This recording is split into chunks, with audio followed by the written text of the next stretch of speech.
It's your Locked On Flyers podcast for Monday, September 12th, your daily dose of Flyers news, analysis, and high quality content that is really interested in how the Flyers are attempting to market the team this year.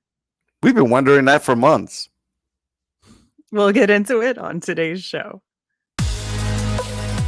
You're Locked On Flyers, your daily podcast on the Philadelphia Flyers. Part of the Locked On Podcast Network, your team every day.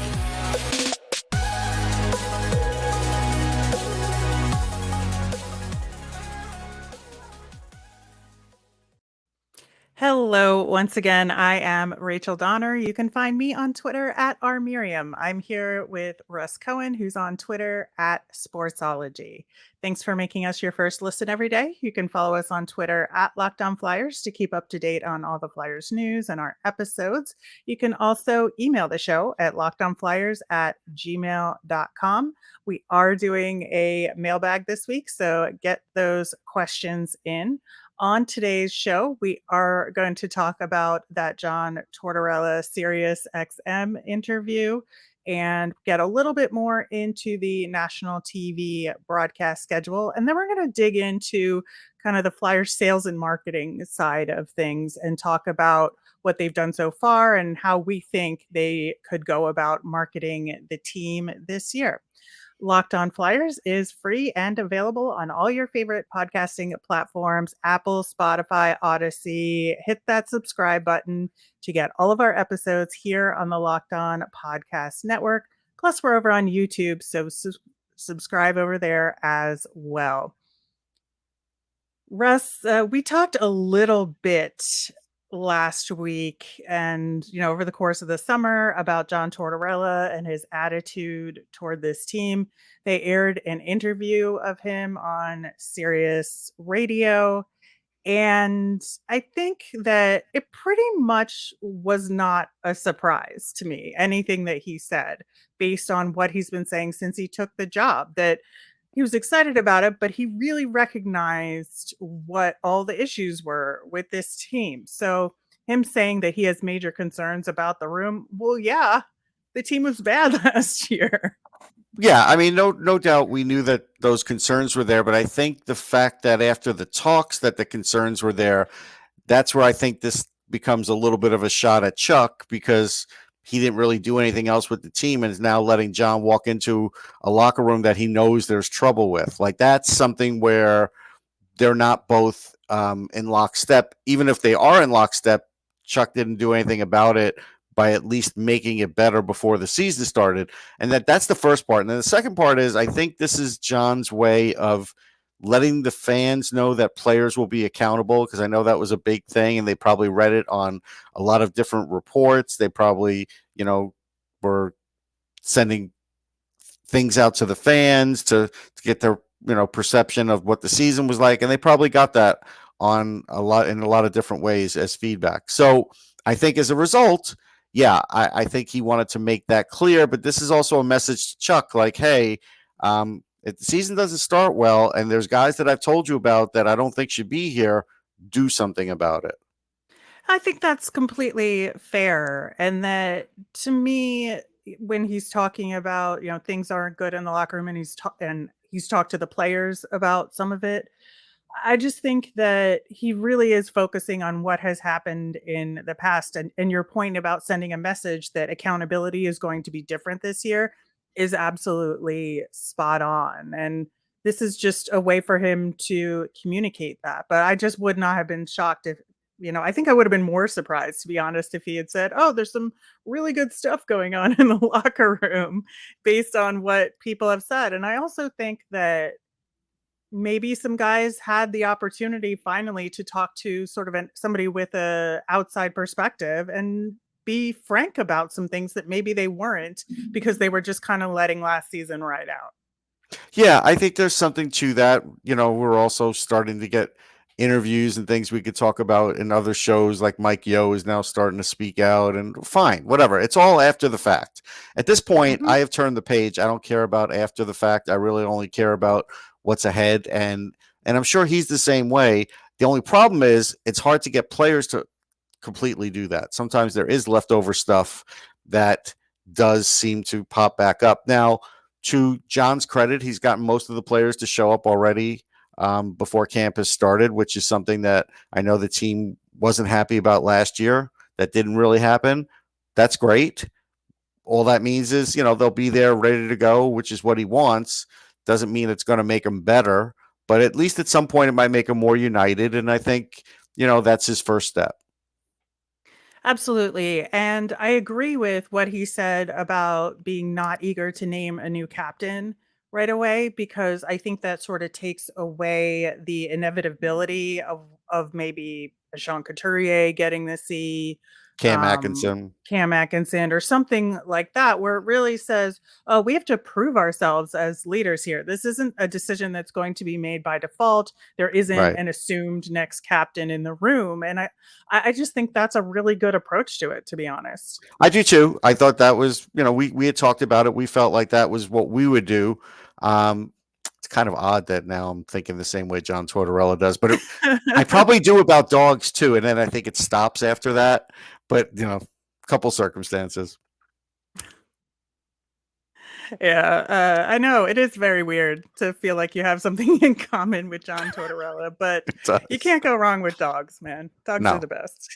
They are. Although I am a cat person, but I still think dogs are the best. I got them both. I got a rabbit. Like, Yeah. I'm with you on all of it.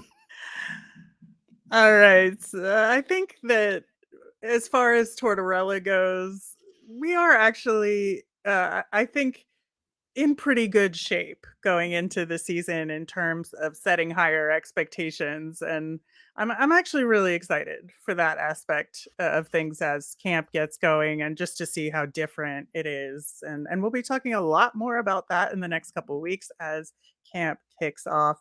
I do want to circle back to something we touched on Friday about the Flyers national TV schedule. We talked a little bit about how the opening game, the home opener versus the Devils, is an ESPN Plus Hulu exclusive, which is not ideal, I would say, for the Flyers, but it kind of is what it is. And people subscribe to a million things these days, but it does make it tough. It does make it tough. And then there's some wackiness going on too that I don't get. Like that March 1st, it's on TNT, but it's not available in the local market. How? Why? I don't know. I think that is a really confounding one, that you have to have TNT and there's no other way to watch it, even if you can, log in and Since when authenticate, is which is, TNT blacking out stuff now? Like I this is don't know. this is It's- again. I have to rail a little bit. It's okay for the league to have other partners. Fine. Fans have gotten used to that. It's okay to even have some of these exclusives. Fine. I still don't think ever it should be on opening night. I think that was bad. But I don't think it's okay when you have these other partners now blacking out everything. Like, hey, this is our game and our game only. It's like, not everybody in the world is going to have access to TNT. And honestly, for that one game, nobody's going to sign up just for TNT. If that's the hope, then they're failing on that hope. If it's just because of advertising, I mean, again, I think it's short-sighted. I think there's better solutions. I think, honestly, the way it should go with those things are, hey, it's on TNT. You can still get the local broadcast in Philly and New York, but nowhere else. Otherwise, it's only on TNT. I don't understand why it can't be that. Yeah, I mean, from my perspective, since I live in New York, it's a relief to not have the New York local broadcast for that game. But that being said, I do understand the bigger picture of what you're saying. But yeah, I think the other main observation that I have, and this is just kind of due to the nature of the Flyers right now, is that all of the national games, so the 9 games that are on in ESPN, TNT, ABC, the Flyers are the decided underdog in all these games. They're against some really tough opponents, including the Stanley Cup champion Colorado Avalanche, but they're facing the Lightning, the Pens, Minnesota. Boston. I think it's going to be a really tough schedule for the Flyers on national TV. The Hulu exclusive games are all against in division teams, and they have better chances against most of those games. But it's going to be tough. Going to be real tough.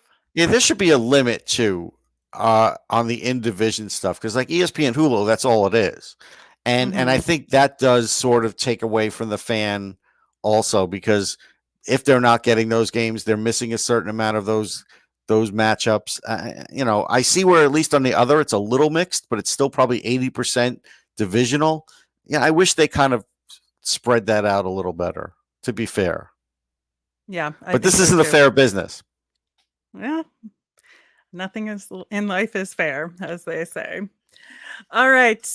We were going to discuss the Flyers marketing and sales strategy heading into the season coming up next. And we're going to do some of that of our own. Russ, why don't you tell us a little bit about Athletic Greens? Sure. Let's take a moment to talk about Athletic Greens. I started using Athletic Greens because I wanted better gut health, more energy, optimized immune system, and hated taking pills and vitamins. And I wanted a supplement that actually tastes great. With one delicious scoop of Athletic Greens, you're absorbing 75 high quality vitamins, minerals, whole food sourced superfoods, probiotics, and adaptogens to help you start your day right. The special blend of ingredients supports your gut health, your nervous system, your immune system, your energy, recovery, focus, a lot of things. It costs you less than $3 a day. You're investing in your health, and it's cheaper than your cold brew habit. It's lifestyle friendly, whether you eat keto, paleo, vegan, dairy free, or gluten free. Athletic Greens contains less than 1 gram of sugar, no GMOs, no nasty chemicals or artificial anything, while still tasting good. Athletic Greens supports better sleep quality and recovery. It also supports mental clarity and alertness. Right now, it's time to reclaim your health and arm your immune system with convenient daily nutrition. It's just one scoop in a cup of water every day. That's it. No need for a million different pills and supplements to look out for your health. To make it easy, Athletic Greens is going to give you a free 1 year supply of immune supporting vitamin D and 5 free travel packs with your first purchase. All you have to do is visit athleticgreens.com/NHL network. All right. So I think I've been sort of stewing on what the Flyers have been doing so far this summer in terms of trying to get fans excited for the team next season, promotions they've been doing, social media posts they've been doing, and it's been a real tough road for them. And what I try to remember all the time is that the sales and marketing team has nothing to do with the on ice product. And Right. they just kind of have to take what they are given every year and try and fill the arena. And it's going to be really difficult for them, and I do not envy them, and I very much respect their jobs and what they do. And as somebody who has worked in marketing and communications, not as a strategist or a creative person, but in that field, I do understand what the challenges are and how difficult it is to sell something that maybe isn't what it could be, let's say, with the Flyers. And I understand, to some degree, especially with the social media aspect of things, that pretty much every time they post something on Twitter or Facebook or whatever about a ticket sales promotion or something like that, they get a whole bunch of people commenting, sell the team, fire Chuck, the team's Yeah, terrible. that's I won't go in. And I do think fans have the right to do that. But I also want to figure out where are we with this marketing plan for the year. okay. So having spoken and know some season ticket holders, like as an example, like the Flyers pass, right? Sounds great. 99 a month for 4 games. Hey, that might fill the arena better. But if you're a season ticket holder, now it sort of devalues the seats that I'm trying to sell because I'm not going to every game. And a lot of people can't go to every game and seats are expensive. And so while it's not the Flyers' job to worry about the secondary market Resale. on their seats, it still is something that could get fans to not renew their season tickets because now they're getting stuck with more games and they can't go to all these games. And now they're paying, going to have to pay that price of that lowered price, which is not what they want because they pay more. Yeah, I think that's a fair point about the Flyers pass. I do think, outside of the effect it has on the secondary market, that it is a good opportunity because that turns out to $25 a ticket Hmm. essentially to go to 4 Flyers games a month, which is a pretty reasonable schedule, I think, if you want to go to some games, but not all the games in a particular month. Now, you don't get to choose the games. They'll tell you what they are ahead of time. You don't get to choose where you sit because it's based on seat availability and they can just put you anywhere. You have to pay the premium of being a season ticket holder in order to guarantee a particular seat, which honestly totally makes sense, right? But I do think that it maybe could get some younger fans in the door who maybe couldn't afford the more expensive option. And especially, I think with the Flyers, that's something they need. Sure, but let's just say, you know, a bad team's coming in, you have tickets you want to sell, if this game's not sold out, the person's probably going to buy the pass first because they can get 3 or 4 games for the price of your one game. You know what I mean? It does hurt you that way, but it does help, like what you're saying, just to get some other fans in the door. Like, I get it. It's a fine line. Like, there's It definitely, really is. it's a balancing act. There's no question about it. These throwback Thursdays, fine. I don't think they're going to do great.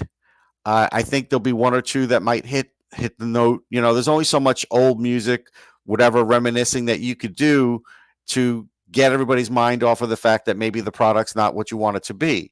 I don't mind getting caught up in nostalgia myself, but as an Mhm. example, I won't see Top Gun because I'm just tired of Top Gun. I'm just using that as an example, Rachel. I'm sorry if it's your I favorite movie know. of all time. It's just an example. Don't It's take it not. personally. Yeah, I don't know. I have opinions about being stubborn about particular pop culture things. But that being said, I think that the Throwback Thursdays, it is something. And I think, they'll bring back some old players that show Hmm. some highlights. And Hmm. it should be a lot of fun, honestly. And Hmm. they have a bunch of promo nights. I do want to talk about one in particular, the Star Wars night on Hmm. December 7th. The Flyers announced it by having a Kevin Weeks breaking news Hmm. post about it, which I thought was cute, but I think it did not go over well in many circles. No, I mean, you're always setting yourself up. I don't mind promo nights. I think there's a lot of fun with that. And if you get something free at the door, that always helps. I've been to like a Star Wars night or a couple of them. They're fun. I have no problem with them. I see there's one for Halloween. That's great. The Flyers Mhm. Charities game, even better. Um, those kinds of things really work out. The Hockey Fights Cancer Pride Night, all good. It's kind of weird that Pride Night's at the end of the year. I don't understand. It always seems No, like, it's not at the end of the oh, no, year. it's not. It's I in didn't need to January. refresh the page. Yeah, yeah. No, that's fine. That's a good one. Now, here's the one that I wonder about Marvel Superhero Day. Who's going to be there? There are a lot of them that have passed on, as you know, Rachel. So, like, Oh which, my god, well, Iron I Man won't mean, be there, right. RIP. Captain America is not going to be there. Like, But of course we have a Captain America. he's Sam dead. is Captain America. Well, not yet. That movie hasn't come out. I Yes, know he the is. series came out. Well, the series, but not a movie. He's And Captain so, America, I'm sorry. okay, that's fine. So Captain America will be there. No Iron Man. Um, who was Spidey's the? still with us. There's so many. No, the guy that died in Endgame. He's not going to be there. The Iron Man android. died in Endgame. No, but the You talking androidish about guy that. Vision? Yeah, he's not going to be Yeah, there. he died in Infinity War.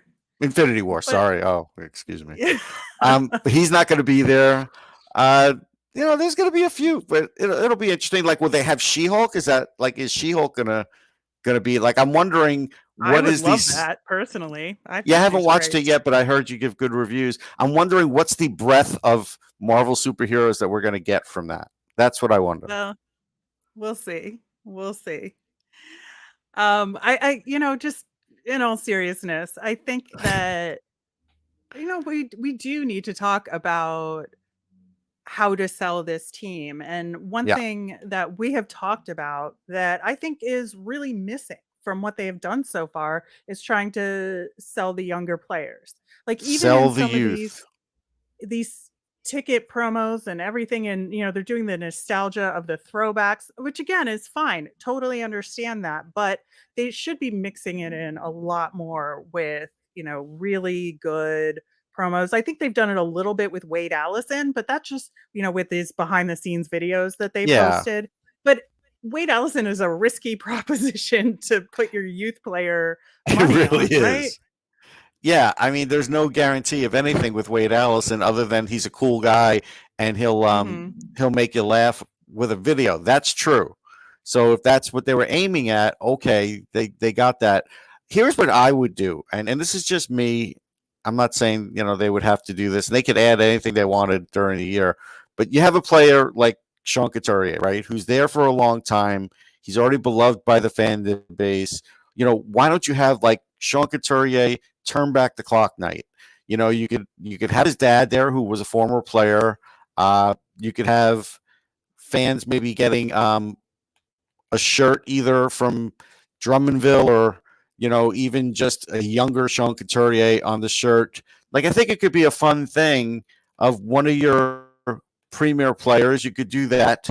That's one way of at least trying to draw in these current players. And then as far as the youth, I think they definitely should have had a youth-based night, whether it would be like 25 and under night.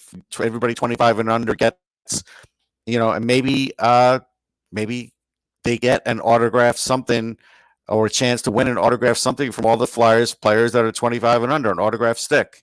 Maybe you get a shirt with those players, the 25 and under players. Like, to me, that's what you should be I love all marketing of here. I that. mean, yeah, I love that's the just whole off the top of this my is head. your life option. Yeah, right. I think that, Like for Sean Couturier, like he'd be the perfect player for yeah. that, right? It'd be Because he's great. still pretty young, but at the same time, Yes. he's kind of an elder statesman now, which is Yeah. weird. But you certainly could do like a "This Is Your Life" and do like different aspects of his life, and Yeah. one of his youth teammates and all of that. I think Come would up with be a a ton. T-shirt for the 25 and under crew and brand them as something. That's fine. That's Yeah. something that Chuck wanted to push anyhow. That sort of has gone by the wayside as far as marketing goes. And I think that's what fans can latch onto. Fans aren't going to latch onto, guys who are signed for 1 or 2 years. Fans might latch onto, a guy like Nick Delorier for, his fighting ability for a couple of years, but that's going to get old. Fans would rather latch onto guys that they feel like there's still upside with, that could help to bring the team back into, the promised land, into the playoffs. Well, this has been a lot of fun. I love some of the ideas that you came up with. And I think this is going to lead really well into our Nemesis of the Week coming up next. So, Russ, last week when we named our Nemesis of the Week, and if you're newer to the program, our Nemesis of the Week, we do this every Monday. And we just talk about, what's bothering us in the world of the Flyers or hockey for the upcoming week. And last week was just brutal, where our fellow Locked On NHL hosts, we ranked the uniforms of all the different teams.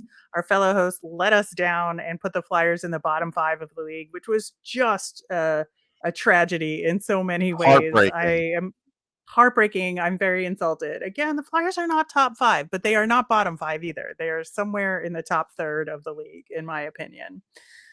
But, heading into this week, of course, like I said at the top of the show, we've got rookie camp coming up and trying to figure out ways, for the marketing team to come up with to sell this team going into the season. And I think we have some of that ourselves. Like, how do we overcome some of the negativity of last season and be positive and try to find the good stuff about the team and expectations and high points that we can focus on for this upcoming season. And I think for me, that's part of the challenge, right? Is that I feel like I need to sell this team to myself in a lot of ways. And there are good things here, like we've talked about with some of the youth players. Yeah, so here's what I would do. Going into rookie camp, maybe do like a semi 4-part little reality show with Zayd Wisdom. Follow him at the airport. Get him to his hotel. See who he's rooming with. Follow him at dinner one night. Let him go through a couple days of camp, talk to him before camp starts, talk to him in the middle of camp, talk to him when camp ends, see how close he feels like he is to making the team, see what he thinks what Lehigh will be like. It ties in everything. Why wouldn't you do something like that? Yeah, I think, getting to know some of these younger players and prospects that are either about to make the team for the first time or on the verge and maybe will next year, just so that there's something, again, focusing on their development and positive steps forward that they make. One of the things that we've said again and again is bringing more highlights of those players into regular season games so we can keep Yeah, track of them better. And I think if we get to know them on a more personal level, during rookie camp and it during hooks you. training camp, it hooks you and you want to follow up on them over the course of the season. And if the team supports them through continued check-ins and, or bringing them into games as guests when it's possible in their Hmm. schedules and show them in the press box and things like that, I think that would go a long, long way to helping not just, the fans get in the doors and bringing more people in the doors, but also helps the fans watching at home have like specific positive things to focus on. Yeah, and it's more content. I think you have to create a lot of content around the team now to get people interested. People are used to watching videos and clips of things and everything else, whether they're TikToks or, YouTube shorts and, like 5 to 7 minute, episodes like I'm talking about, these kinds of things. People are used to doing this now. They're sort of almost trained to do this. It is built in. To me, it's like almost you should be doing this because this is what a lot of your fans are in tune to. And the others that aren't are diehards that are coming anyhow. So probably doesn't matter for them. Exactly. All right, it's going to be a challenge, but I have faith in us, Russ, that we can do this, and we're going to find a lot of good stuff to talk about this season, and We will. especially as rookie camp starts. So I hope y'all follow along with us. Wrapping up with our Flyers fun thing, one other thing that the team announced is their giveaway calendar, which is always some fun stuff. I think my personal favorite on the list is the hot cocoa mug because I have an obscene collection of coffee mugs and I have about 6 times as many as a normal human being should have. So I definitely want that mug to add to my collection. Do you have a favorite? It's interesting. I like the mug thing, but I have a deaf cat who happens to knock a lot of things off the shelf, and so that's one of the things that she does knock off. I like the cocoa mug a lot. I drink a lot of cocoa. I'm just going to keep my cat from destroying it. Yeah, there's also a Sean Couturier bobblehead, so maybe they could do that "This Is Your Life" promo for him on March 28th when they That'd be have his great. It's like in bobblehead. arena content. Yeah, Come in 5 minutes early. We've got something special for you instead of just blasting music, right? People would sit down and watch it. exactly. All right, that will do it for today's show. We will be back again on Wednesday where we are going to do a little bit of an in-depth rookie camp preview. Hopefully, we'll have the roster for it by then. Plus, we'll have your mailbag questions. So go ahead and send those in to us. You can email us at lockdownflyers@gmail.com. You can tweet us at lockdownflyers, or you can comment over on YouTube. I'm Rachel. I'm on Twitter at rmiriam. That's RMIRIAM. I'm Russ. I'm at Sportsology, SPORTSOLOGY. You made us your first listen today. Now make your second listen Locked On NHL. Locked On experts give you a daily 30-minute podcast on all things NHL all year long. You can stay up to date on everything in the hockey world with Locked On NHL, your daily NHL podcast. Have a great day, everyone.